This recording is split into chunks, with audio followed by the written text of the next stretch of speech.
If you ask me, a final dungeon should really be a pretty epic part of a game.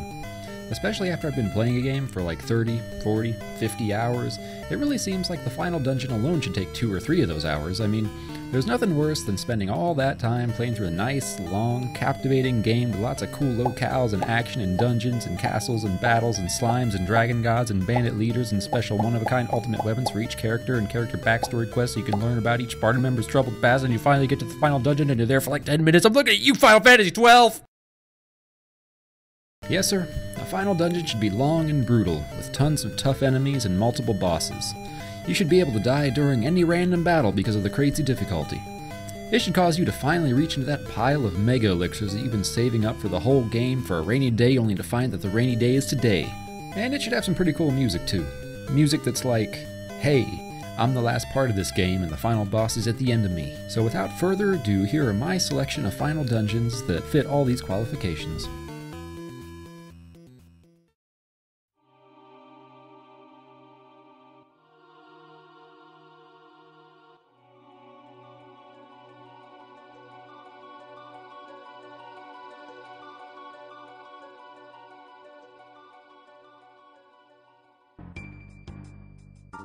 When you complete the Ocean Palace in Chrono Trigger, it rises up out of the water and floats in the air and becomes the Black Omen. This happens in 12,000 BC and it's still there in 2300 AD. Interestingly, in any other era you go, it will still be there and will always have been there, and all the world's citizens just kind of accept its existence even though there was never any reason for it to be there.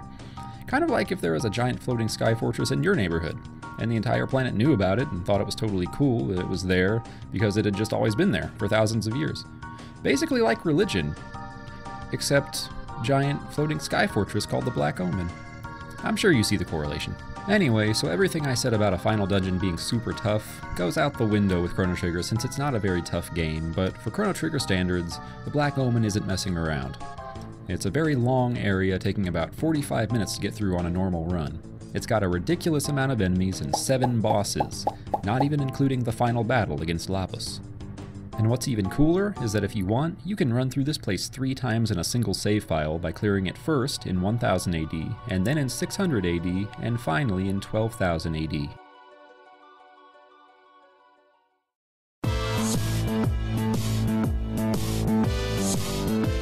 I tend to think it's pretty cool if the last bit of a game does a couple throwbacks to earlier parts of the game, so that's why I thought the last part of Borderlands Claptrap's New Robot Revolution DLC was pretty much hilariously satisfying, not to mention entertaining. Throughout the unusually long final area, you're put up against 6 totally different bosses, and not only that, you're treated to all kinds of awesome nostalgia from the past areas of the game. Every boss you fight is a Claptrap version of an earlier boss.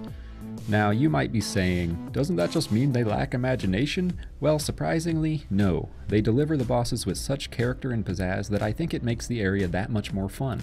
I really kind of think that might have been their main goal when creating this area, because it's done so well that once you've finished re-killing all your old foes and even encountering a huge cardboard cutout of the final boss from the main game, then you fight the leader of the Claptrap Revolution, who just so happens to be a reprogrammed version of the very first Claptrap you encounter at the very beginning of the main game, and that fight takes place in the very first area of the main game.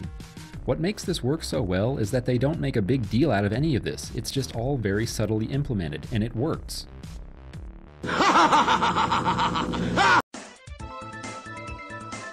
And there's plenty of stuff to love, or maybe hate about the Mana Fortress. It's really long, the enemies are so hard it gets really annoying after a while, and there's 4 bosses, one of which's body is made out of the universe. Plus, it's got this disco music playing in the background. What's that you say? This isn't disco? Oh, I beg to differ.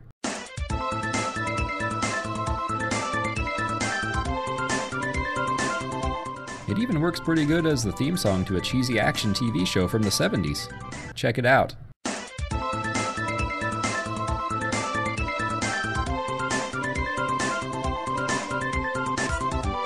And why won't YouTube monetize my videos anymore again?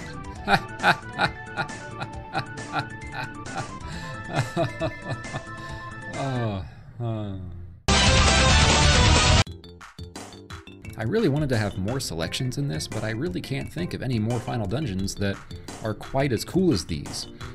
Now, Final Fantasy VII was an honorable mention. I mean, the enemies are really tough, and there are several bosses at the end, but at the end of the day, it's just too short to be truly memorable. Speaking of which, what were some of the most totally disappointing endgame dungeons? To be honest, I love this game. Yes, it was basically lost in obscurity upon release. No, it doesn't have a story that will blow your mind, but I'm telling you, it's a great game. Throughout the game, you get to travel to all these, like, 3 huge, fascinating worlds.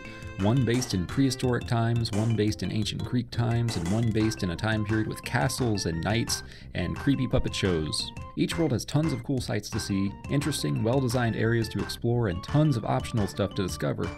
But you may be thinking, hey, there are 4 worlds, not 3.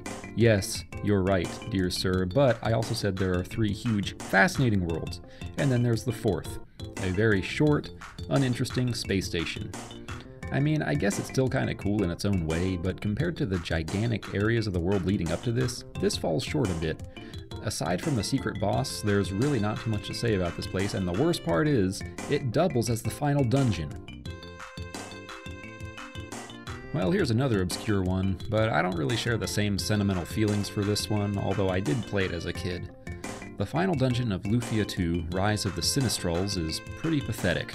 There are no random battles, just a few easy bosses before you get to the final easy boss. So basically it comes down to walk, walk, walk, walk, walk, walk, boss, walk, walk, walk, walk, walk, boss, walk, walk, walk, walk, boss, walk, walk, walk, get a treasure, walk, walk, boss, walk, boss. Not that great. Well, I've officially packed as much as I possibly can into this video, so it's time I bring it to a close. I really had grand plans for this one, but I couldn't think of as many awesome final dungeons as I thought I'd be able to, and subsequently I also couldn't think of very many crappy ones. That's how it goes sometimes. Stay classy, San Diego!